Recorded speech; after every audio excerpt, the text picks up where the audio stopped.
নামাজ পড়ে আল্লাহকে খুশি করার জন্য ওয়াইসাল কারণে তিনি জঙ্গলার ভিতরে যখন সিজদারত অবস্থায় নামাজ পড়তেছেন, হযরতে উমর মাওলা আলী অপেক্ষা করতেছেন। যখন ওয়াজ করুনি পাগলা নামাজ পড়ে যখন সালাম ফিরাইলেন, পিছন থেকে হযরতে উমর মাওলা আলী তাকে লক্ষ্য করে সালাম দিলেন, আসসালামু আলাইকুম ওয়া রাহমাতুল্লাহি ওয়া বারাকাতুহু। ওয়াজ করুনি পাগলা কয়, কিরে আমার মতো কোন পাগল আবার এই জঙ্গলার ভিতরে ঢুকলো?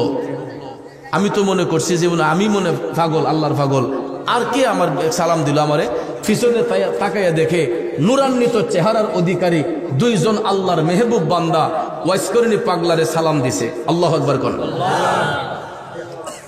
ওয়াইসাল কারণে সালামের জবাব দিয়ে কয়, ওয়া আলাইকুমুস সালাম ওয়া রাহমাতুল্লাহি ওয়া বারাকাতুহু। উভয়ের মধ্যে সালাম বিনিময় হলো। এবার কুশল বিনিময় করার জন্য হযরতে উমর মাওলা আলীকে নিয়ে সামনে সামনে হাইটা গেলেন। একটু সামনে যায়া ওয়াইসাল কারণীকে ডাক দিয়ে বলতেছেন, ভাই আপনার নামটা কি একটু জানতে পারি? ওয়াইসাল কারণী কয়, আমি আল্লাহর বান্দা। সুবহানাল্লাহ কন্যা শুরু হয়ে গেছে বললাম। আমার নবী বলছিলেন যে এত সহজে পরিচয় দিবে না। জিজ্ঞেস করতেছেন, ভাই নামটা কি? ওয়াইস করিনি কয়, আমি আল্লাহর বান্দা। হযরত আলী বলতেছেন, আমরা তো আল্লাহর বান্দা, কন্যা আপনার নামটা কি? পাগলে কয়, আমি এমন একজন নবীর উম্মত যিনি রাহমাতাল লিল আলামিন। তখন হযরতে আলীর মনে হয়ে গেল আমার নবী তো ডাক দিয়া বলেছিলেন যে এত সহজে তার পরিচয় দিবে না। এই মুহূর্তে হযরতে উমর লক্ষ্য করে দেখতেছেন ডান হাতটা সত্যি সত্যি মুঠ করা। আমার নবীজি মদিনা শরীফ থেকে বলেছিলেন আমার পাগলের হাতটা মুঠ করা থাকবে, যদি তার হাতের মুঠ খুলতে পারো দেখবা সাদা একটা দাগ আছে। সঙ্গে সঙ্গে হযরত উমর পাগল ওয়াইস করণীর হাতের মধ্যে দইরা বললেন, ভাই একটু মেহেরবানি করে হাতটা খুলেন। হাতটা যখন খুললেন, আমার মদিনার কামলিওয়ালা নবী যেই সাদা চিহ্নের কথা বলেছিলেন, ওই সাদা চিহ্নটা সত্যি সত্যি পাগলার হাতের মধ্যে দেখা যায়। তুমি নবীর সালাম গ্রহণ করো। ওয়াইস শোনো, ওয়াইস আমার রাসূল তোমাকে সালাম দিয়েছেন, নবীর সালাম গ্রহণ করো। আর নবীজি তার গুনাহগার উম্মতের জন্য তোমাকে একটু দোয়া করতে বলেছেন। আর তুমি এতই ভাগ্যবান, আমরা নবীর গোলামি কইরা যেটা অর্জন করতে পারি নাই, এই নির্জন জঙ্গলার মধ্যে থাইকা তুমি সেটা অর্জন করেছ। নেও এ পাগল ওয়াজ করুনি, আমার নবীর ব্যবহৃত এই জুব্বা মুবারকখানা রাসূল তোমার জন্য হাদিয়া পাঠাইছে। আরো জোরে জোরে কন্যা সুবহানাল্লাহ। টুকচাঁদপুরের ভাইয়েরা গভীর মনোযোগ। ওয়াইসাল কারণী নবীজির জুব্বাখানা হাত মুবারকে লইয়া বুকের মধ্যে মিশাইয়া টপ টপ করে চোখের পানি চাইরা কান্দে। নবী নবী করে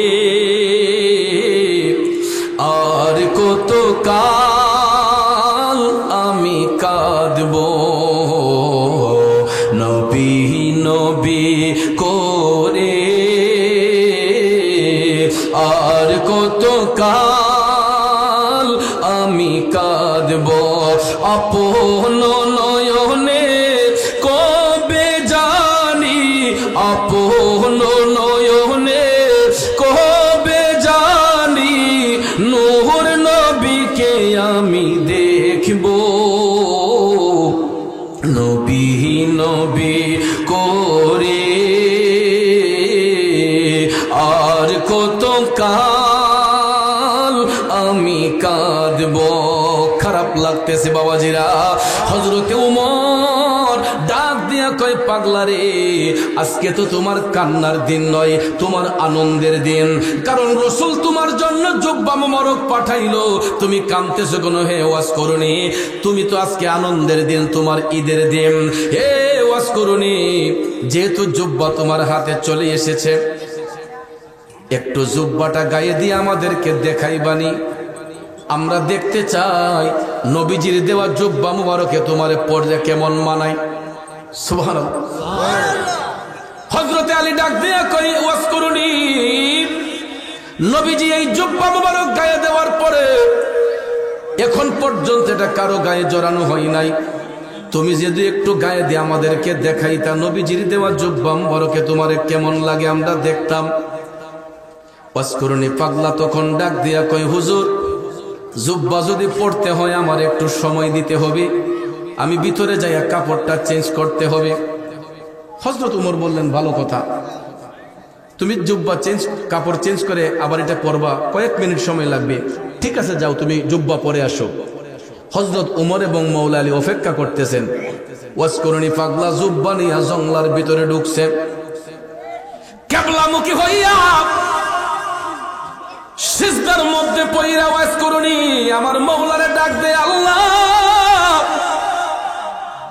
তোমার হাবিবের পক্ষ হতে আমি অধম পাগলের জন্য একখানা জুব্বা মোবারক হাদিয়া আসছে, আল্লাহ গো তুমি যদি অনুমতি দাও আমি পাগলা এই জুব্বা খানা গায়ে দিতে পারি। দয়াল আল্লাহ রে, কি নাম জপলে পাবো তোমারে। ওয়াইসাল কারণী সিজদার মধ্যে পড়ে অ্যাপ্লিকেশন করলো, জুব্বা পরার অনুমতি চাইলো। কিছুক্ষণ পরে গায়েব থেকে একটা আওয়াজ আসলো, পাগলা তোমাকে জুব্বা পরার অনুমতি প্রদান করা হইল। তারপরও তো দেখা যায় ওয়াসকুরুনি পাগলা সিজদা থেকে মাথা উঠায় না, জমিনের মধ্যে আমার মওলার সিজদা দিয়া কান্দে আর কয়, আল্লাহ তুমি অনুমতি দিয়েছো, তবে এই জুব্বা আমি গায়ে দিব না। গায়েব থেকে আওয়াজ আসলো, পাগলা জুব্বা গায়ে দিবে না কেন? তুই তো অনুমতি চাইলে জুব্বা পরার জন্য, এখন অনুমতি পাইয়া জুব্বা গায়ে দিবি না কেন? ওয়াসকুরুনি পাগলা কয়, আমি এই জুব্বা কেমনে গায়ে জড়াই? আল্লাহ এই জুব্বা পাবার জন্য হযরতে উমর সহ হযরতে আলী সহ সমস্ত নবীর উম্মতরা দেওয়ানা ছিল, আজকে তাদেরকে বাদ দিয়ে আমি একা কেমনে জুব্বাটা গায়ের মধ্যে জড়াইয়া নেই? ওয়াসকুরুনি পাগলা তখন ডাক দিয়া কয়, আল্লাহ তবে হ্যাঁ আমি এক শর্তে এই জুব্বা আমার গায়ে জড়াইতে পারি, যদি তোমার হাবিবের উম্মতের গুনাহ মাফ করে দাও। আরে প্রেম সেল মারিল কলিজায় ওয়াসকুরুনি পাগলায়, প্রেম সেল মারিল কলিজায়, সর্বঙ্গে বিষে দৌড়ে ঔষধে না কারি করে, আরে দেখলো কত ডাক্তার রোজাই ওয়াসকুরুনি পাগলাই, প্রেম সেল মারিল কলিজায়। বন্ধুরে ওয়াসকুরুনি পাগলা যখন এই কথা বলছে, আল্লাহ ওই শর্তে আমি জুব্বা পড়তে পারি যদি তুমি তোমার হাবিবের উম্মতের গুনাহ মাফ করে দাও। আমার আল্লাহ কয়, রে পাগল তো এমন জায়গায় কাম করতেছে, আমি তো ক্ষমা না দিয়ার পারতাম না। তখন আল্লাহ তাআলা কুদরতের জবান দিয়া ডাক দিয়া কয়, পাগলা তুই সিজদা উঠায়া নে, যা তুই এত করে বললে তোর উসিলায় আমি আমার হাবিব নবী মুস্তাফার কয়েক হাজার উম্মতের গুনাহ মাফ করে দিলাম। পাগলা কয়, বাকিরা দোষ করছে কি? সুবহানাল্লাহ কোন কয়েক হাজার মাফ করলা, আরো যে আছে হেরা দোষ করছে কি? পাগল ওয়াসকুরুনি সিজদায় পইরা কয়, আল্লাহ যতক্ষণ তোমার হাবিব নবী মুস্তাফার উম্মতের গুনাহ ক্ষমা না করবা ততক্ষণ পর্যন্ত আমি এই জুব্বা গায়ে দিব না, সিজদা থেকে উঠব না। আমার আল্লাহ ডাক দিয়া কয়, পাগলা এত করে যে তুই বলতেছস, যা আমার হাবিবের দেওয়া জুব্বা মুবারকের যতগুলা সুতা আছে, সুতার উপরে যতগুলা লোমের আঁশ রয়েছে, এর চাইতে 3-4 গুণ বেশি মাফ করে দিলাম। পাগলা কয়, তাও মানলাম না। সুবহানাল্লাহ কোন আরে প্রেম কি দোন লোকে বলে, চিনে না কোলের ছেলে, যদি তারে কেহ না শিখায়। ঠিক না বে ঠিক? আরে প্রেম কি দোন লোকে বলে, চিনে না কোলের ছেলে, যদি তারে কেহ না শিখায়। মালিক তুই আমারে প্রেম শিখায়া, তুই আমারে প্রেম শিখায়া কোন দোষে ওরে প্রেম ফাঁসি লটকায়া গলায় ওয়াজ করুনি পাগেলায় প্রেম সেল মারিল কলিজায়। বন্ধুরে পাগলা ডাক দিয়া কয় আল্লাহ তাও মানলাম না যতক্ষণ তোমার হাবিব নবী মোস্তফা সমস্ত উম্মতের গুনাহ ক্ষমা না করবা আমি জুব্বাও পরব না সিজদা থেকেও উঠব না। করিম রহিম নামটি তোমার আল্লাহু কাদের গুনি আমি পাপী ডুইবা যাইতাম নি। মৌলাজি তোমার রহিম নামটি থাকিতে আমি পাপী ডুইবা যাইতাম নি। টুকচানপুরের বাবাজিরা গো ও যুবক বন্ধুরা, 1 নম্বর ডাকের উত্তর আসলো, 2 নম্বর ডাকের উত্তর আসলো, 3 নম্বর ডাক দিয়া যখন ওয়াজ করুনি পাগলা সিজদায় পড়েই কামতেছে। হযরত উমর মওলা আলী তারা তো অপেক্ষায় ছিলেন। এরা কই কিও এত সময় লাগে কেন, পাগলা কোথায় গেল? তখন হযরতে উমর মওলা আলীকে সাথে নিয়ে জঙ্গলার ভিতরে ঢুইকা দেখতেছেন ওয়াজ করুনি পাগলা সিজদার মধ্যে পইরা আবারও কান্নাকাটি করতেছে। তখন হযরতে উমর ডাক দিলেন, পাগলা হে ওয়াজ করুনি এখনো কি জুব্বা পরার সময় হইল না? ডাক দিতেই ওয়াজ করুনি পাগলা সিজদা থেকে উঠছে, উঠটা কয় হুজুর এই মুহূর্তে ডাকটা দেওয়া উচিত হইছে না। সুবহানাল্লাহ কন্যা। কিন্তু ডাক না দিয়েও তো কোনো উপায় ছিল না। ডাক দেওয়ার মাঝে একটা হাকিকত আছে।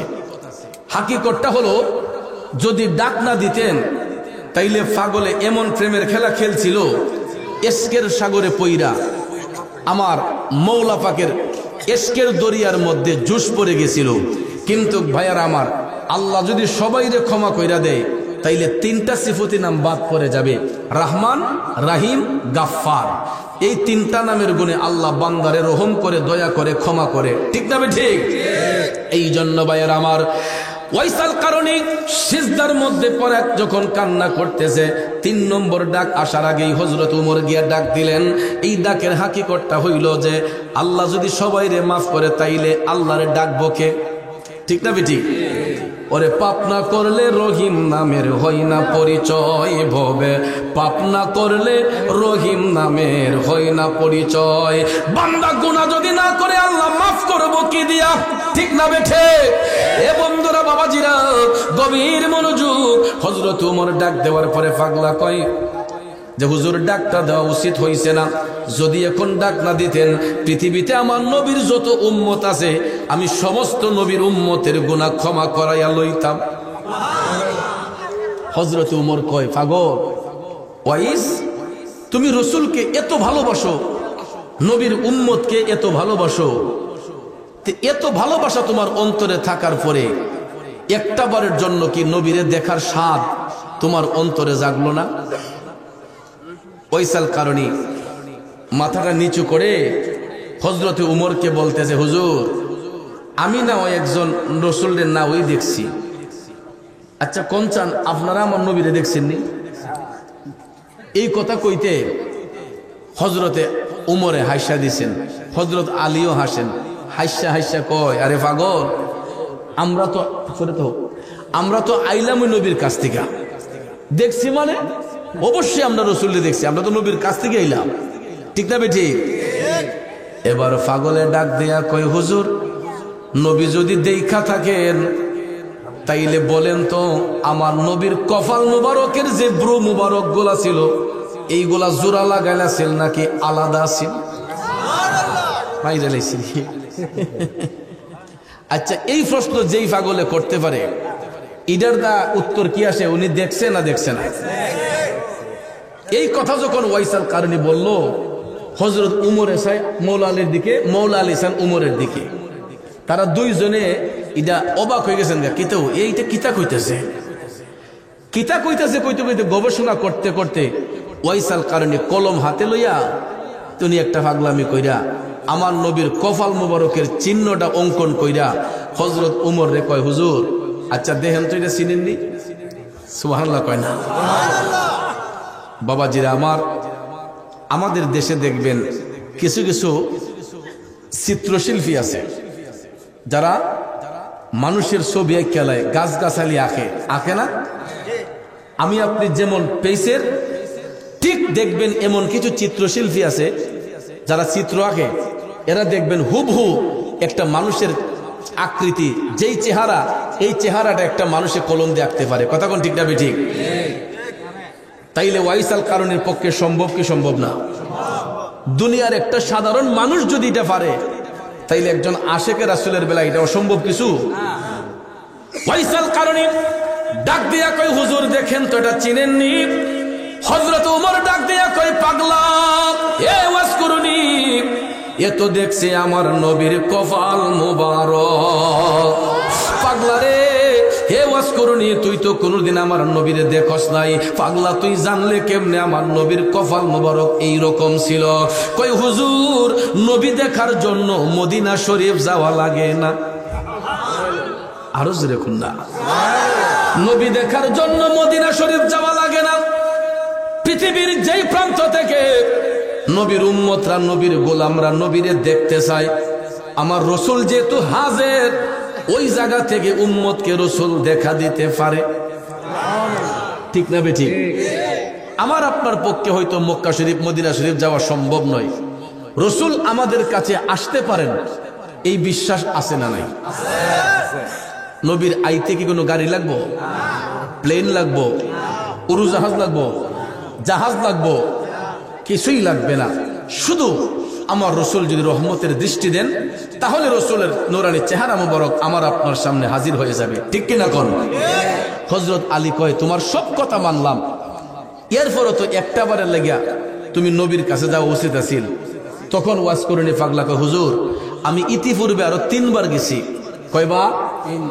ইতিপূর্বে আমি 3 বার মদিনা শরীফ গেছি নবীরে দেখার জন্য, যে কোনো কারণে আমার সাথে সরাসরি দেখা হয় নাই। শেষবারের বার যখন আমি যাইতে প্রস্তুতি নিছি, তখন রসুল আমাকে নিষেধ করেছেন যাওয়ার জন্য। আল্লাহু আকবার কর। আরে বাবারে, নবী নিষেধ করলো কেন? এখানে একটা প্রমাণ আছে, রিওয়ায়াত আছে বাজান, এই জন্য আমার নবী নিষেধ করছেন। ওয়াইসাল কারণে যে কামদের মধ্যে একটা গাইড লইয়া ঘুরতো, এই গাইটের মধ্যে কি ছিল জানেন নি রে বাজান? ওই গাইটের মধ্যে ছিল তার গর্ভধারিণী মা। অসুস্থ মার সেবা করার জন্য অন্য কোনো ব্যক্তি ছিল না, অসুস্থ মায়ের দেখাশোনার জন্য আর কেউ ছিল না। ওই মাটারে রাইখা যখন ওয়াজ করেনি পাগলা মদিনার দিকে রওনা করবে, এমন সময় স্বপ্নের ঘরে আইসা রসুল দিদার করে বলতেছেন, পাগলা তোর আসার দরকার নাই, তুই বাড়িতে বইসা তোর মায়ের সেবা কর, আমি রসুল আইসা তোরে দেখা দিয়া যাইমু। আরো জোরে কন্যা সুবহানাল্লাহ। বন্ধু,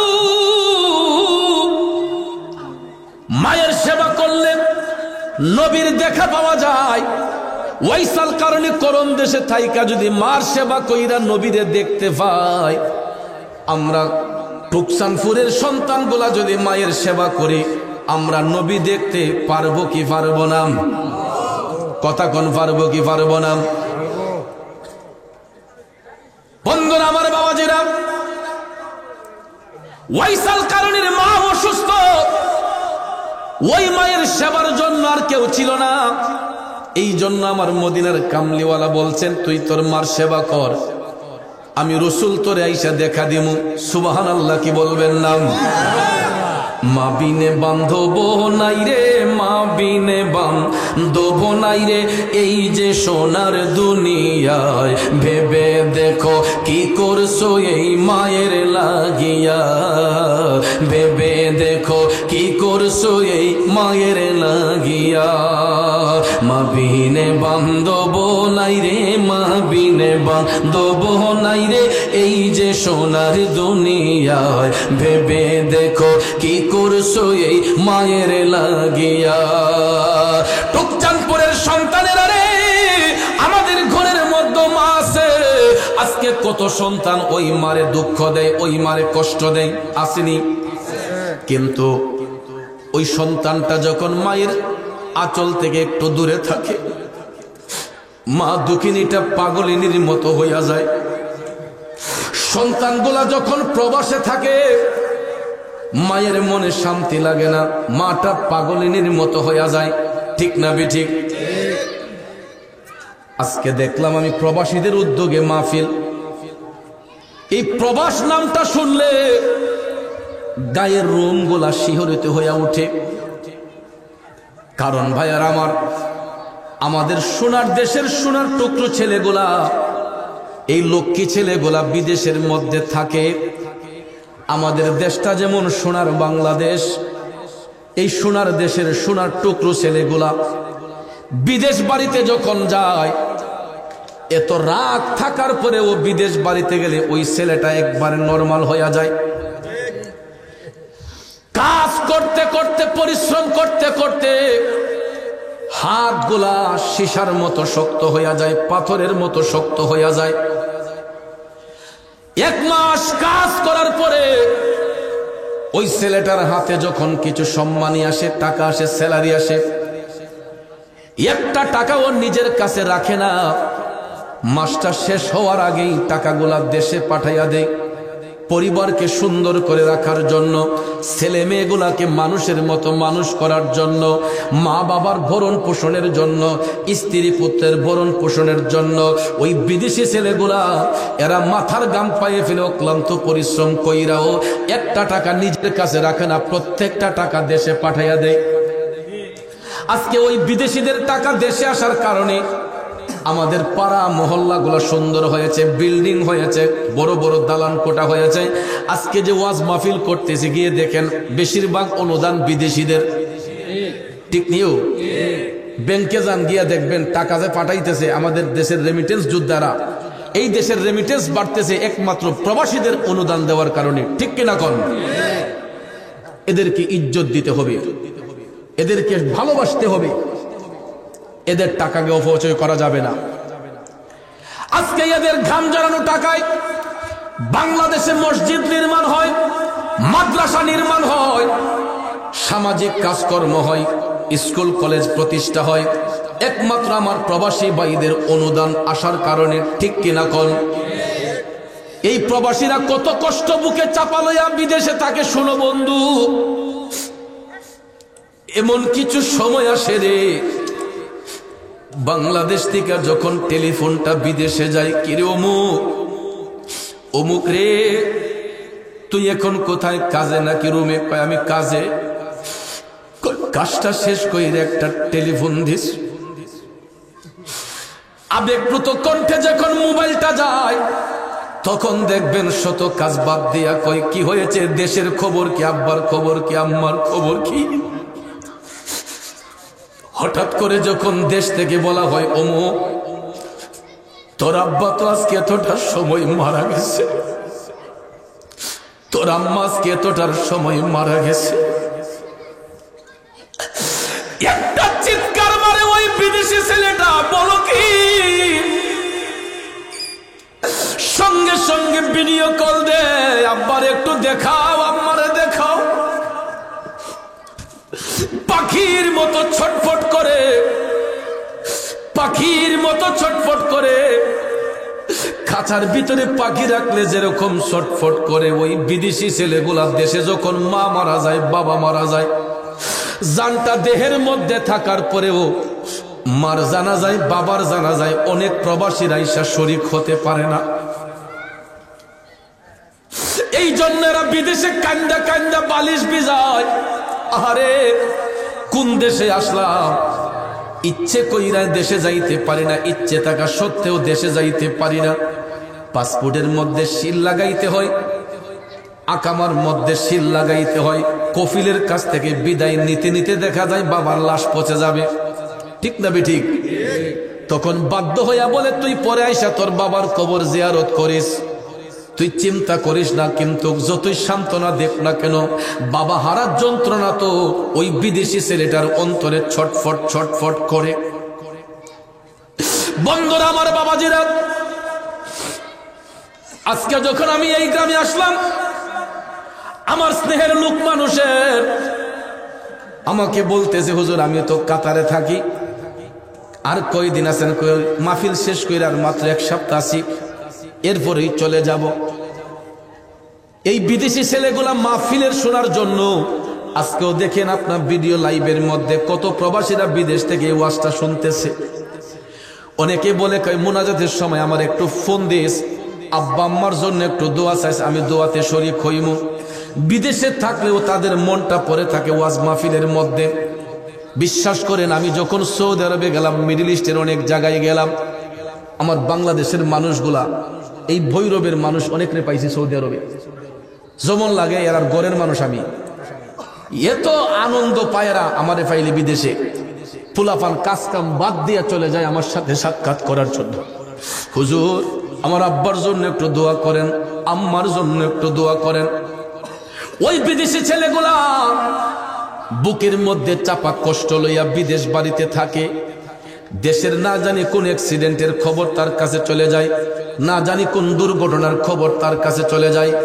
এই জন্য ছেলেগুলো দেখবেন ডিউটি টাইম শেষ কইরা ঘরে আইসে আগে বাড়িতে কল দেয়, আব্বার শরীর কেমন, আম্মার শরীর কেমন, বিবি বাচ্চার খবর নেই।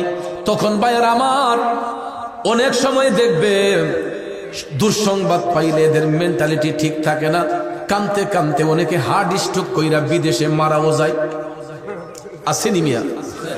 একটা পরিবারকে সুখী করার জন্য, পরিবারকে উন্নত করার জন্য এই রেমিটেন্স যোদ্ধারা গেছে সুস্থ শরীর লইয়া, আইসে ওই দেশ থেকে লিভারে ক্যান্সার লইয়া গেছে সুস্থ শরীর লইয়া, কোনো কোনো সময় দেখা যায় আসছে লাশ হইয়া। কথা কন? এই পরিশ্রম, এই যে খাটনিটা দিছে কার জন্য? বিবি বাচ্চার জন্য, সংসারের জন্য। তো একটা মানুষ যদি এত কিছু সংসারের জন্য করে, এই লোকটারে আদর ভালোবাসা দেওয়া দরকার আসেনি? তো এই বিদেশি ছেলেগুলা যখন দেশে আসে, এদেরকে কোনো পেরেশানি দিয়েন না। প্রবাসীরা অনেক কষ্ট, এদের মনে অনেক কষ্ট। এই যে এরা দেশে আসলে এয়ারপোর্টে 1 কেজি মাল যদি বেশি হয়, দেখা যায় কার্টুনটা টান দিয়ে সিরালা 1 কেজি মাল বেশি আনতে পারে না। এরা কি অধিকার রাখে না? এদের টাকায় আজকে দেশ উন্নত। এরা যদি 1 কেজি মাল তার বাচ্চার জন্য বেশিও আনে, এটা কি অনেক বড় অন্যায় করে ফেলছে? অনেক সময় দেখা যায় বিদেশের যাওয়ার সময় অনেক মানুষ আছে আমাদের দেশে, এরা একটু লেখাপড়া কম জানে, অনেক বিদেশিরা অনেক সময় লাইন গার্ড জানে না কোন রাস্তায় যাইতে হয়। তখন দেখা যায় এদের কাছ থেকে অনেকে টাকা নিয়ে কয় আয়ো আমি দেখাই দিই, এদের কাছ থেকে টাকা নিয়ে ঘুষ নেয়। কথা কোন ঠিক না বেঠিক? এরপরে দেখা যায় বিদেশি ছেলেটা বাংলাদেশে আসছে 2 বছর 3 বছর পরে, এটা যখন জাগার কাউলা করতে গেছে তো শিল অফিসে গেলি কয় টেহা অত দেওয়া গে, এখানে এই টাকা লাগে, এখানে ওই টাকা লাগে, এখানে ট্যাক্স দিতে হয়, এনে হাজনা দেওয়ান লাগে, এনে বাজনা দেওয়ান লাগে। এরপরে বিদেশিরা, আমি যখন সৌদি আরব গেছি, হুজুর ইচ্ছা হয় যে এই দেশে আর না যাইতে, মন ডাচায় হুজুর যে লাশটাও বিদেশে থাকতো। কয় বাংলাদেশে এমন কষ্ট গেলে লইয়া যাই, কয় যাই একটু আরামের লেগিয়া গিয়া হুজুর তহসিল অফিসে গেলে, এই আদালতে গেলে, যেই কোনো জায়গায় গেলে, অফিস আদালতে গেলে কয় খালি হয়রানির শিকার হয়। তাইলে এই যে বুক ভরা কষ্ট এদের মনে, এদের কষ্টটা দূর করবে কে? এদের কষ্টটা যদি দূর না হয় তাহলে এই দেশ উন্নত হবে না। বিদেশিদেরকে সম্মান দিতে হবে, মর্যাদা দিতে হবে। কারণ আজকে প্রবাসীদের উদ্যোগে এই মাহফিল, এরা অনেক অনুদান এই মাহফিলে দেওয়ার কারণে আমরা মাহফিলে তাবারুক করতে পারি, ওয়াজ মাহফিল সাজাইতে পারি। এলাকার মানুষ আমরা কয় টাকা দিই, বিশেষ করে টাকাগুলো পাঠায় আমাদের প্রবাসী সন্তানগুলা। ঠিক না বেঠিক? এটা আপনার ছেলে হতে পারে, আপনার ভাতিজা হতে পারে, আপনার ছোট ভাই হতে পারে, আপনার বুদ্ধিপতি হতে পারে, আপনার বোন জামাই হতে পারে, আপনার নিকটতম আত্মীয় হতে পারে। যে ওয়াজ মাহফিল হইছে, যে আমার এগুলা ভাই বিদেশে আছে, টেলিফোন দিলে ভাই আমরা মাহফিল করম, পাচ্ছেন নিমনে 5,000, দিমনে 10,000। এটা কোনো চুকাচুকি করে না। তাদেরকে প্রধান অতিথি, সভাপতি দেওয়ার জন্য এরা প্রত্যাশী নয়, এরা শুধু দোয়া চায়। কথা কোন ঠিক না বেঠিক? দোয়া চায়। এই জন্য এই প্রবাসীদের জন্য মন থেকে দোয়া করতে হবে। আমার স্নেহের লোকমান চলে যাবে 1 সপ্তাহ পরে বিদেশে, তার জন্য অন্তর খুলে দোয়া করবেন। তার স্ত্রী, আমি সম্ভবত শুনেছি প্রেগনেন্ট, আল্লাহ যেন তাকে অনেকদিন পরে একটা নেককার সন্তান যেন আল্লাহ দান করে, আমিন কর। তারপরে আমার সিদ্দিক ভাই, সিদ্দিকুর রহমান ভাই, সিদ্দিকুর রহমান আপনার নাম? সিদ্দিকুর রহমান ভাই এবং আমার স্নেহের সবুজ মিয়া, এই ছেলেগুলা খুব আবেগ নিয়া এই মাহফিলটা সাজিয়েছে। এরা আমাকে রিসিভ করে নিয়ে আসছে। আসলে আমি আগানগর পর্যন্ত আসছি, তো আগানগর পর্যন্ত আসি, যে আগানগর পর্যন্ত আসার পরে আমারে এরা এত ভালোবাসে, এটা বইলা প্রকাশ করা যাবে না। এই যে আজকে আমার এই ভাই জনাব জাফর ভাই অত্যন্ত মহব্বতকারী মানুষ, কয় যখন ফুস্টার নাম দিকে লেছি কয় এটা যাওয়ানই লাগবো, কয় আগানোরতে কেউ আইসে না, কিন্তু আমি জাফর টিভি হাজির হয়েছি, আমি চোখের সামনে দিকে আমি কারে আমার আপন মানুষ দিই হেন আগানগরের আমার শেলি মিয়া, এবারে আমার জাফর ভাই, এরা আমাকে অন্তর থেকে ভালোবাসে। আর এরা যখন আমার ডাক দেয় তখন আমি না শব্দটা মুখ দিয়ে আনতে পারি না। তো আজকেও যখন আপনাদের কথা বলছে যে আগানগর ফারিয়াওয়ান লাগবো টুকসানপুর, আমি সাইরা লেছিরি কোন জায়গায় জানা মানে নেফালাইতেছে আজকা। তো যখন আতাউর রহমান মুজাহিদি সাহেব দাওয়াত করছে তো পয়লা না করছিলাম, কয় আর ভাই আয়েন না কুদ্দুর দেখেন না। তখন আইসা দেখলাম যে রাস্তাটা যদি একটু বেকওয়ার্ড হয়ে থাকে, মানুষগুলোর মধ্যে এত আন্তরিকতা, এত মোহব্বত। এই যে গড়ে খাবার খাইলাম, এরা উদার মনে খাওয়াইছে, খাবারের মধ্যে একটা প্রশান্তি পাইলাম। আমরা তো দেশ বিদেশ গড়ি, কোনো কোনো জায়গায় গেলে খালি সামিজ বাইরায় আসেনিও, মেহমান যদি দুইজন বেশি হয় অনেকে খালি ফিস মারে। আর এই টুকসানপুর আয়া দেখলাম, আমের কাছে লাগলো যে আমার লোক যদি আরো 20 জন যাইতো, এরা খালি প্লেট আন লইলে খালি খাওয়াইল নে, কথা কোন ঠিক না? এই জিনিসটা কিন্তু লক্ষণীয় বিষয়। অনেকে কিন্তু এই দিক দিয়ে কৃপণতা করে, কিন্তু ভাইয়ার আমার এখানে এসে দেখলাম মানুষগুলার মন উদার, এরা সামিজ বাইরে না, এরা উদার মনে খাওয়ায়। তা আমার সাথে মাত্র 3-4 জন আসিল, আমরা ইসলাম পরে দেখি আমার মিডিয়া কর্মীরা এরা আরো 3-4 জন আই পড়ছে। তখন এরাও তো আমার মেহমান, আপনাদের মেহমান না। তারা যখন গেছে আমার কোন লাগছে না মুখ দিয়া, লগে লগে হেরা গড়ি থেকে ফ্লেট আইন না আমরা 7-8 জন মানুষে একসাথে বইয়া ফুর আগে হাওয়াই লিছে, আলহামদুলিল্লাহ কোন। তো এটা হলো আন্তরিকতা, ভালোবাসা। তো বন্ধু যেটা বলতেছিলাম যে মায়ের সেবা কইরা ওয়াইসাল কারণে যদি নবীর দেখা যদি পায়, আমাদের ঘরেও তো মা বাপ আছে, আমরা মা বাপের সেবা করলে আমরা নবীর দিদার পাইতে পারি কি পারি না? হে যুবক, মাহফিল যদি 500 মাহফিলও করো, ঘরে মা বাপরে যদি কষ্ট দাও, এই মাহফিলের কোনো সার্থকতা নাই। মা বাবারে যেই সন্তান আঘাত করবে তার নামাজ রোজার প্রয়োজন নাই, নাম রহমত আছে। যেই ঘরে মা আছে এই ঘরে আল্লাহর জান্নাত আছে। তাহলে ওই মা বাবাকে ইজ্জত সম্মান করা প্রয়োজন আছে না নাই?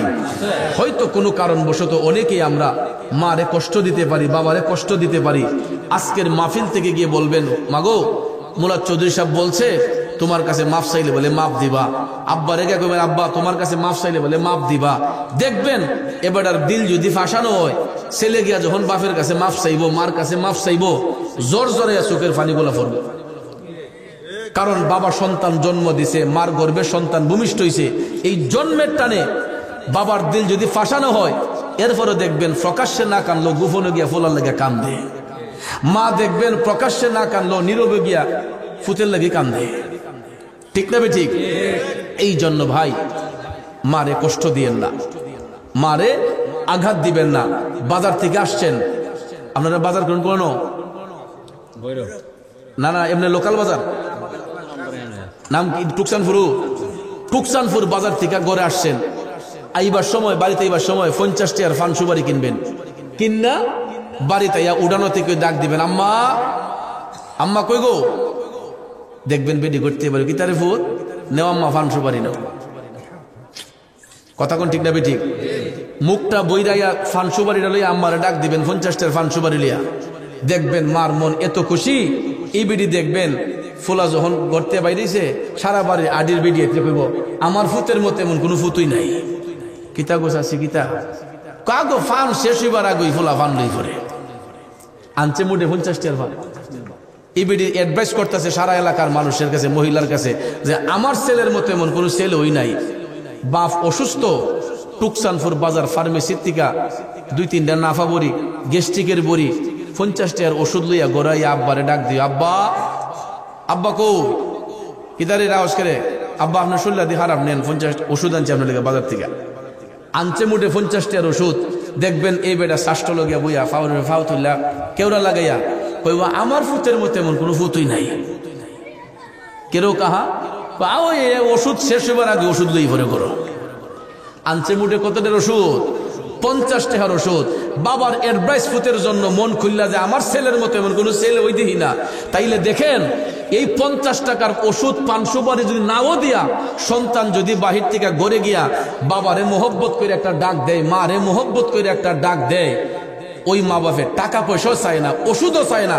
তার ছেলে যদি ভালোই আসলে নম্র ভদ্র আচরণ করে, এরপরে মা বাপে কয় আল্লাহ আমার ফুটটারে তুমি অলি বানাই দিও, আল্লাহ আমার ফুটটারে তুমি রুজি রোজগারে বরকত বাড়াই দিও। তখন দেখবেন অনেক সময় দোয়ার মজে গেলে অনেক মানুষ আছে নিজের লেগে দোয়া চায় না, হুজুর আমার ছেলেটা পরীক্ষা দিব, হুজুর আমার ছেলেটা বিদেশ যাইব, একটু হাস করে হের লেগে দোয়া করেন। নিজের লেগে চায় না, সন্তানের জন্য চায়।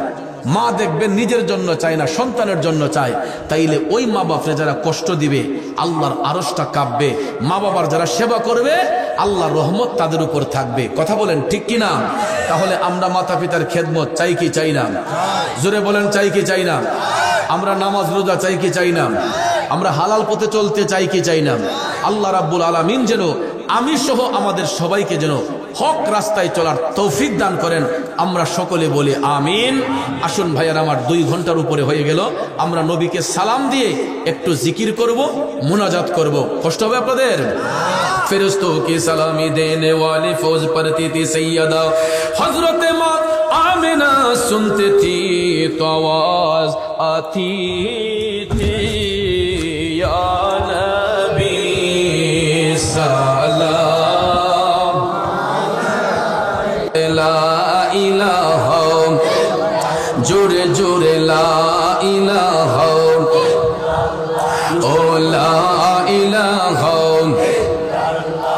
ला इलाहा इल्लल्लाह मुहम्मदुर रसूलुल्लाह সাল্লাল্লাহু আলাইহি ওয়াসাল্লাম।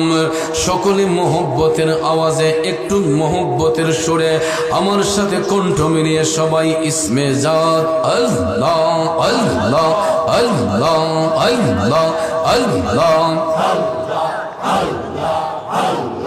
নূর মোহাম্মদ নামটি আপনার দয়াল নবী, নামটি আপনার সদাই জাগে মোর মোহনে কাঙ্গালে রে ধন গো মুর্শিদ কে বানা জানে মাশাআল্লাহ আল্লাহ আল্লাহ আল্লাহ আল্লাহ। নূর মোহাম্মদ নামটি আপনার দয়াল নবী, নামটি আপনার সদাই জাগে মোর মোহনে কাঙ্গালে রে ধন গো মুর্শিদ কে বানা জানে মাশাআল্লাহ আল্লাহ আল্লাহ আল্লাহ আল্লাহ আল্লাহ আল্লাহ। কোরআনে শুনাছি আমি গুনাহগারের বন্ধু নবী ও নিদান কালে পার করিবেন, নিদান কালে পার করিবেন গুনাহগার উম্মত জেনে কাঙ্গালে রে ধন গো মুর্শিদ কে বানা জানে মাশাআল্লাহ আল্লাহ আল্লাহ আল্লাহ আল্লাহ আল্লাহ আল্লাহ আল্লাহ। নূর মোহাম্মদ নামটি আপনার দয়াল নবী, নামটি আপনার সদাই জাগে মোর মোহনে কাঙ্গালে রে ধন গো মুর্শিদ কে বানা জানে মাশাআল্লাহ আল্লাহ আল্লাহ আল্লাহ আল্লাহ। নবী বিনে আপন কে হো না আই গো মুমিন বাগাই, নবী বিনে বান্ধব কে হো না মাশাআল্লাহ আল্লাহ আল্লাহ আল্লাহ। আওয়াজ নাই আল্লাহ আল্লাহ আল্লাহ আল্লাহ। আল্লাহকে করিতে খুশি নবীর প্রেমে ও দাসী আল কোরআনে ঘোষণা দেয় তা আই গো মুমিন ভাই নবী বিনে বান্ধব কে হো নাই মাশাআল্লাহ আল্লাহ আল্লাহ আল্লাহ আল্লাহ আল্লাহ আল্লাহ আল্লাহ আল্লাহ আল্লাহ আল্লাহ মা বাবা আত্মীয় স্বজন স্ত্রী পুত্র কন্যা গো সবার চাইতে নবীজি আপন মাশাআল্লাহ মারহাবা নবীজিকে জানের চাইতে অধিক ভালো না বাসিলে হাদিসে কয় তাহারি মান্না আই গো মুমিন ভাই নবী বিনে বান্ধব কে হো নাই মাশাআল্লাহ আল্লাহ আল্লাহ আল্লাহ আল্লাহ আল্লাহ আল্লাহ আল্লাহ দেখলে লাগে ভালো রে মুর্শিদ আউলিয়া মাশাআল্লাহ আল্লাহ আল্লাহ আল্লাহ আরেকটু জোরে বলতে হবে দেখলে লাগে ভালো রে মুর্শিদ আউলিয়া মাশাআল্লাহ না দেখিলে প্রাণে মরি অন্তর যায় মোর জ্বলিয়া গো মুর্শিদ আউলিয়া তোমার দেখলে লাগে ভালো রে মুর্শিদ আউলিয়া মাশাআল্লাহ আল্লাহ আল্লাহ আল্লাহ আল্লাহ আল্লাহ ও মুর্শিদ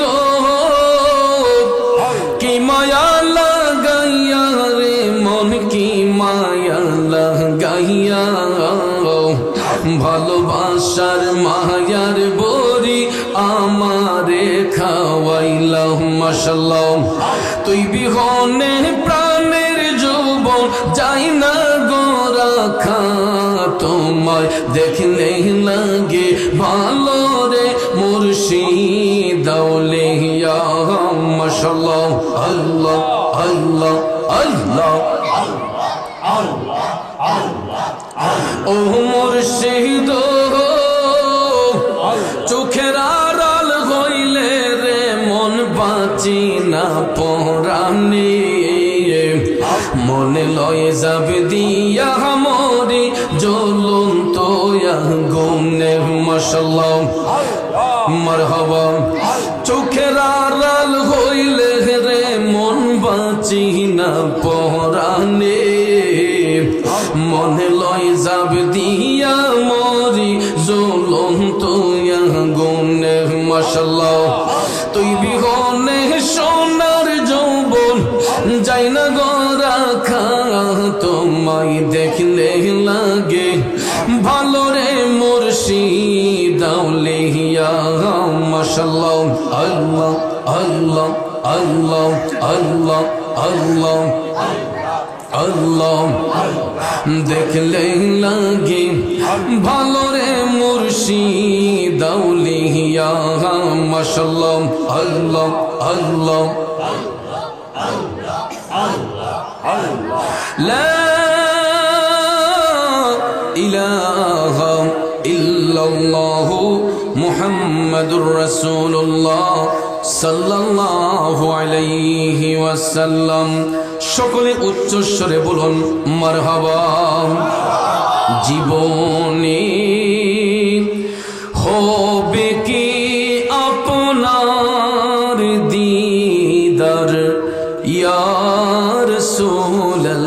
রাসূলুল্লাহ সেই আশায় রয়েছি আমি গুনাহগার ইয়া রাসূলুল্লাহ জাহানে যেদিকে তাকাই দরদি আর তো কেহ নাই ইয়া রাসূলুল্লাহ দরদি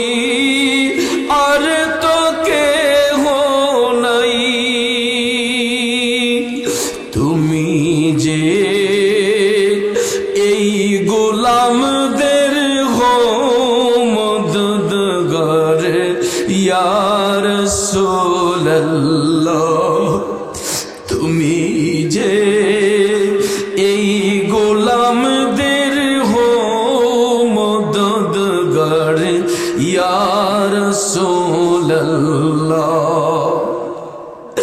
তোমাকে পেয়েছেন যিনি খোদাকে পেয়েছেন তিনি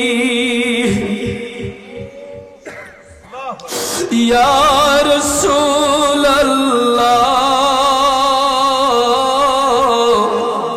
খোদাকে পেয়েছেন তিনি তুমি যে রহমতের ভান্ডার নবীজি ইয়া রাসূলুল্লাহ তুমি যে রহমতের ভান্ডার নবীজি ইয়া রাসূলুল্লাহ জীবনে হবে কি তোমার দিদার ইয়া রাসূলুল্লাহ সেই আশায় রয়েছি আমি গুনাহগার ইয়া রাসূলুল্লাহ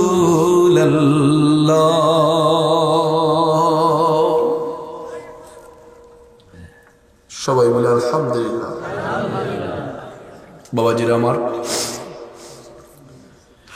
এই ভৈরবের টুকচান প্রোগ্রামে আমি আজকে প্রথম আমার কথায় ভাষায় আলোচনায় ব্যবহারে কারো মনে কষ্ট পেয়ে থাকলে কষ্ট নেবেন না তরিকতের স্বার্থে সুন্নিয়তের স্বার্থে আপনাদেরকে পায়ে হাত রেখে বলে যাব যেখানে থাকেন যেই অবস্থায় থাকেন 5 ওয়াক্ত নামাজ পড়বেন হালাল রিজিক খাবেন হারাম ব্যবসায় কখনো যাবেন না সৎ পথে থাকার চেষ্টা করব মাতা পিতার খেদমত করব সমাজে উন্নয়নমূলক কাজে অংশগ্রহণ করব ঠিক আছে ইনশাআল্লাহ আর শেষ বেলা যেটা বলবো আমার স্নেহের লোকমান আমাকে এসে বলেছিলেন জিকির যে মুর্শিদ আমার উজুরিশা কি মহিমা জানে গলার মালা বানায়া ধীরে ধীরে টানে এখানে কোনো কুফটি আজকেও বলছি উজুরিশা একজন আল্লাহর ওলি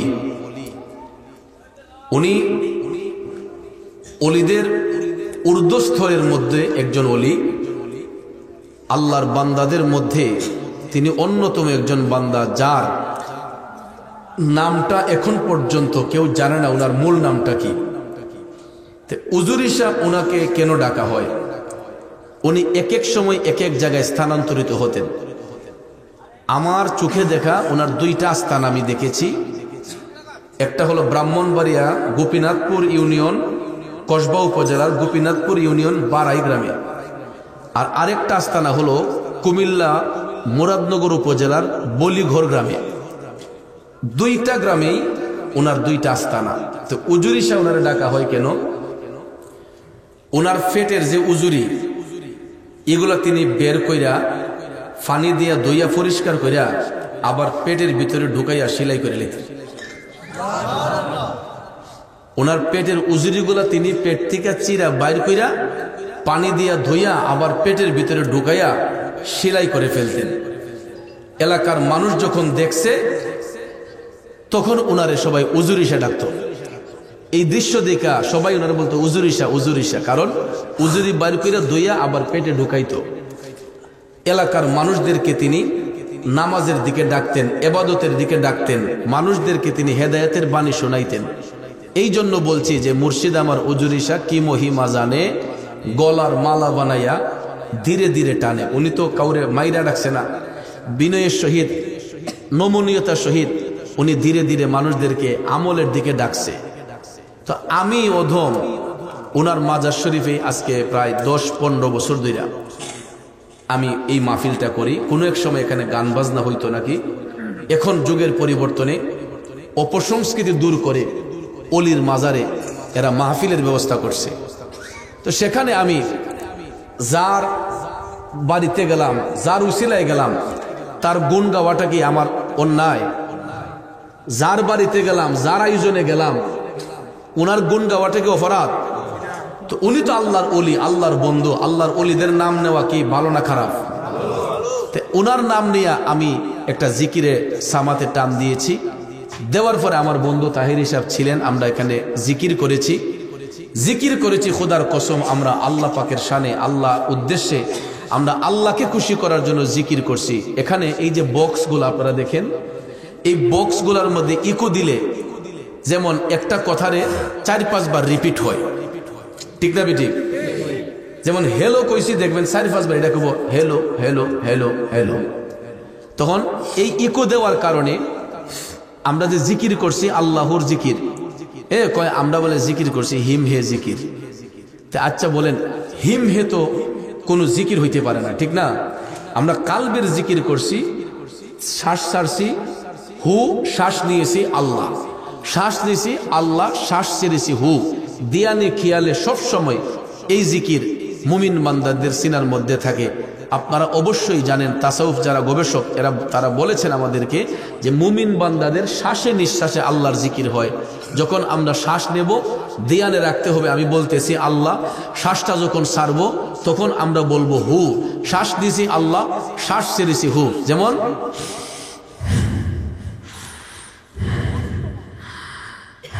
যখন দিয়ানে খেয়ালে যখন এটা থাকবে তখন দেখবেন শ্বাসে নিঃশ্বাসে আল্লাহু আল্লাহু জিকির হয়। কথা কোন ঠিক না ঠিক? তখন মুমিন বান্দার 24 ঘন্টার প্রতিটা সেকেন্ডে মুমিন বান্দার ইবাদত হয়। তো বাবারে, জিকিরের অনেক ধরনের প্রকার আছে। তো আমি তো আল্লাহর জিকিরকে বিকৃত করে কোথাও করি নাই, খোদার কসম আমার দিয়ানে খেয়ালে এরকম ছিল না। কিন্তু আজকাল দেখা যায় কিছু কিছু ইউটিউবার ভাই এইগুলা ভিডিও ক্যামেরা ধারণ করে এডিট করে। এই যে আমি যে 2 ঘন্টা ওয়াজ করলাম, আমার ওয়াজটা তো ফসল করলো না।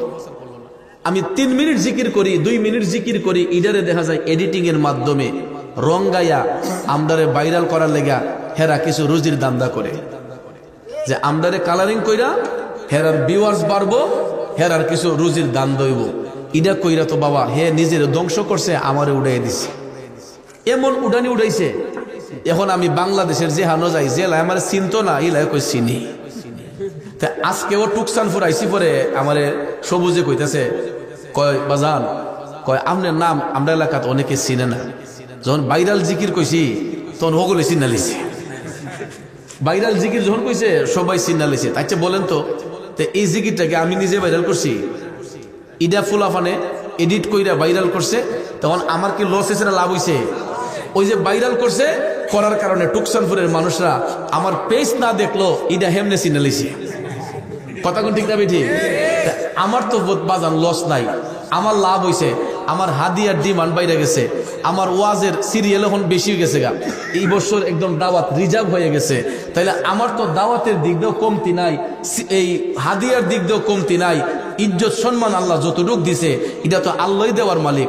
আল্লাহ যদি ইজ্জত নষ্ট না করে সারা দুনিয়ার মানুষ মিল্লা কি ইজ্জত নষ্ট করতে পারবে? এই জন্য আব্বা পায়ে হাত ধরে বলবো বাজান, না যাই না কোনো মানুষ সম্পর্কে তহমত দিবেন না, না যাই না কোনো মানুষ সম্পর্কে গীবত করতে নাই। কেননা হাদিসে পাকে রাসূল বলেছেন, আল গীবাতু আসাদ্দু মিনাজ জিনা, গীবত করা জিনার চেয়েও খারাপ কাজ। এই জন্য কখনো কোনো মানুষ সম্পর্কে ধারণা না রাখা তার সম্পর্কে গীবত করতে নাই, পরনিন্দা করতে নাই, এগুলা খুব খারাপ কাজ। আর ব্যবসা হালাল, নবীর সুন্নত, হালালের মধ্যে যে হারাম মিশ্রিত করে রসুল বলেছেন ওই সম্পদগুলা তার হারাম সম্পদ হইয়া এগুলা সাপ বিচ্যুতে পরিণত হবে। যারা ব্যবসাকে হারামভাবে প্রয়োগ করে আর হালাল পন্থায় যারা ইনকাম করে, এদেরকে আল্লাহ রাব্বুল আলামিন রহমতের ছায়ায় বেষ্টন করে রাখে। আজকে দেখা যায় এই জিকিরের ভিতরে ডিজে গান ঢুকাইছে মিয়া, এরপরে বেডিয়াইতে নাচ ঢুকাইছে, ফুলাফানে নাচ ঢুকাইছে। এরপরে আমার দুঃখ লাগে ওই জায়গায়, আরে আমারে 100 বার গালি দেন, অসুবিধা নাই, আমারে রাস্তার দাঁড় করে যদি থাপ্পড়ও মারেন আমি 100 বার মাথা ভাইতা নিব, আমি প্রতিবাদও করতাম না। কারণ আমি নবীর উম্মত। আমার নবীর ইহুদিরা আঘাত করছে, নবী প্রতিবাদ করছেন না। নবী ধৈর্যের শিক্ষা দিয়েছেন। আমি ওই নবীর উম্মত, আমার দুইটা মারেন, থাপ্পড় দেন, এরপরও প্রতিবাদ করবো না, কিন্তু আমার জবান থেকে অলির শান বেরিয়েছে। উজুরিস একজন আল্লাহর অলি, ওই অলিরে নিয়ে যারা মন্তব্য করে এরা বিচার আমি করব না, বিচার করবেন একজন, তিনি কে? তিনি কে? আমার আল্লাহ ছাড় দেয়, কিন্তু কাউরে সাইরা যত বেড়াই নাচানাচি করতেছেন আল্লাহ কিন্তু ঠাডা ফালাইব, অপেক্ষা করেন। আমি অভিশাপও দেই না, আমি বদ্ধ করি না, আমি খালি দোয়া করি, আল্লাহ এরা তো নিজেদেরকে ধ্বংস করতেছে, আল্লাহ তুমি এরা হেদায়েত করে নাও, আল্লাহ তুমি এদেরকে হেদায়েত করো। যে তালে ফুলাফান ইতালে ফুরিফান, ওহন দেখছি বুড়া বাড়িতে লাগছে, মুরব্বীরাও টিকটকও গেছে গা, সামান্য কিছু রুজির দামদার। আল্লাহ হেদায়েত করুক, আমিন কর। এগুলা ভালো না, আল্লাহ যেন সবাইকে সহি বুঝদান করে, আমিন কর। তো বাবাজি, আমরা এখন মুনাজাতের মধ্যে চলে আসছি। দোয়া কি হুজুর করবাইসা? তো আসুন আমরা কবরবাসীর আত্মার শান্তির জন্য, যেহেতু কবরবাসী স্মরণে মাহফিল, কবরবাসীর আত্মার শান্তির জন্য একবার সূরা ফাতিহা আলহামদু শরীফ, 3 বার সূরা ইখলাস কুল হুয়াল্লাহু শরীফ পাঠ করি।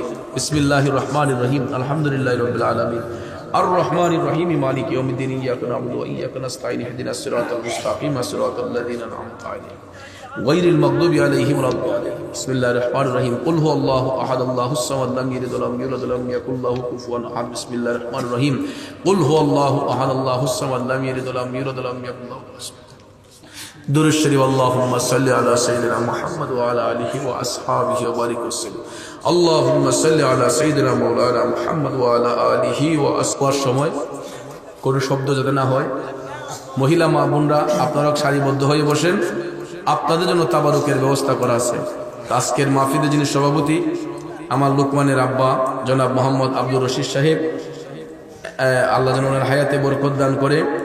একজন জনাব মোহাম্মদ ইদ্রিস মিয়া সাহেব, তিনি সহসভাপতি, ওনার জন্য হায়াতে বরকত দান করে। তো সভাপতি সাহেব কিছু কইবেন নি? কিছু কইবেন নি?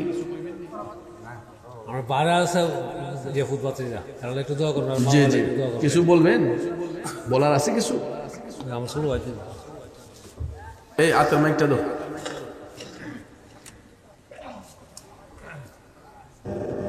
আসসালামু আলাইকুম।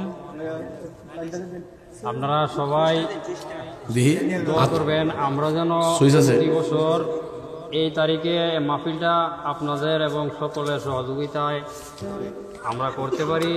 আমরা এই তারিখেই যেন মাহফিলটা হয়। আর আমি বিশেষ করে আমাদের এই যে হুজুরকে বলবো, আগামী বছর ঠিক এই দিনে আপনাকে এই মাহফিলের জন্য মাহফিলে উপস্থিত থাকার জন্য অনুরোধ করা হবে। না আজকে না, আমার শরীর ভালো না। আস্তাগফিরুল্লাহ রাব্বি মিন কুল্লি যামবি ওয়া আতুবু ইলাইহি, লা হাওলা ওয়া লা কুওয়াতা ইল্লা বিল্লাহিল আলিয়্যিল আযীম। আস্তাগফিরুল্লাহ, ইন্নাল্লাহা গফুরুর রহিম। তুবু ইলাল্লাহি তাওবাতান নাসুহা, লা ইলাহা ইল্লাল্লাহ মুহাম্মাদুর রাসূলুল্লাহ সাল্লাল্লাহু আলাইহি ওয়াসাল্লাম। আল্লাহুম্মা আমিন। الحمد لله الذي هدانا لهذا وما كنا لنهتدي لولا أن هدانا الله لقد جاءت رسل ربنا بالحق إن الله على كل شيء قدير.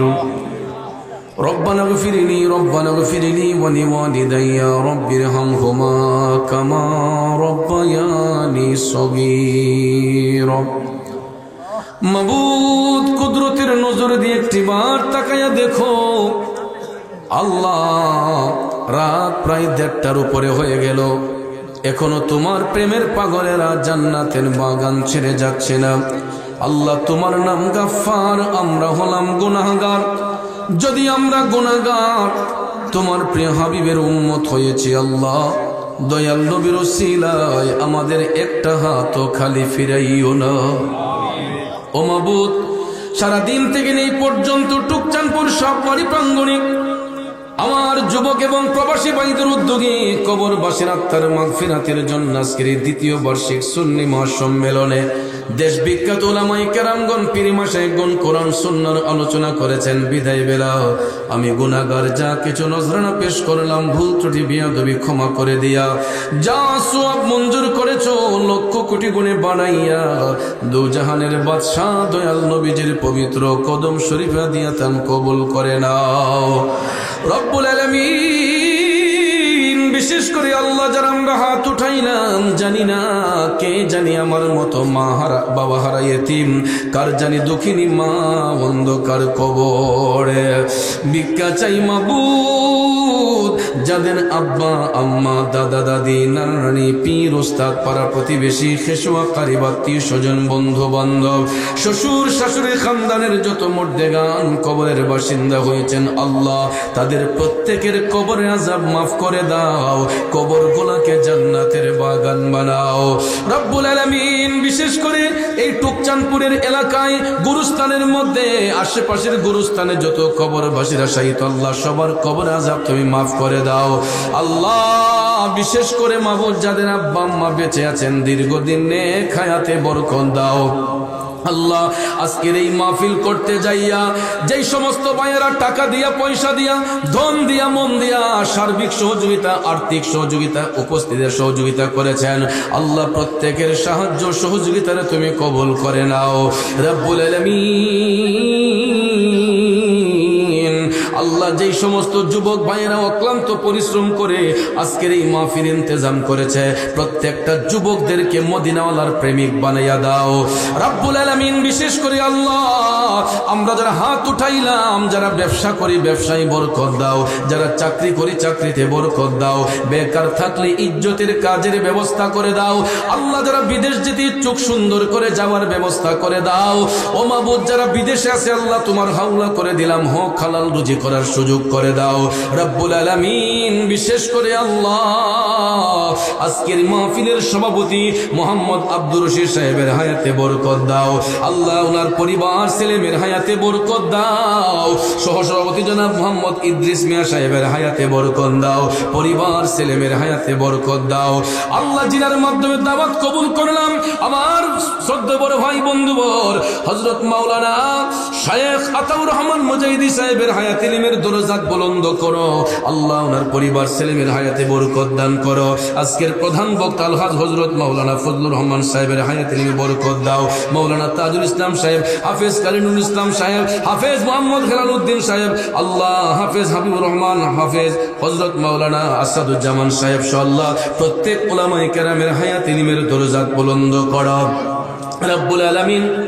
বিশেষ করে কাতার প্রবাসী জনাব মোহাম্মদ বাবুল হুসাইন, মোহাম্মদ আল আমিন মানিক ও মোহাম্মদ সোহেল রানা তারা দোয়া কামনা করেছে আল্লাহ তাদের প্রবাস জীবনকে সুখের এবং শান্তির বানাও আল্লাহ। আমার স্নেহের লোক মানুষের আগামী এক সপ্তাহ পরে বিদেশে চলে যাবে আল্লাহ, তাকে সহি সালামতে যাওয়ার সুযোগ করে দাও আল্লাহ। আমার সিদ্দিকুর রহমান ভাই আল্লাহ দোয়া কামনা করেছে আল্লাহ, তার মনের নেক বাসনা পূর্ণ করে দাও আল্লাহ। আমাকে যিনি আগে আনলো আমার স্নেহের সবুজ মিয়া আল্লাহ, তার হায়াতে বরকত দাও আল্লাহ। খাস করে আমার লোক মানুষের দুইটা চোখের পানি সাইরা গর্ভধারিণী মার কথা কয়া চোখের পানি ছেড়ে দিছে আল্লাহ। লোকমান মিয়ার আম্মা দুনিয়াতে নাই,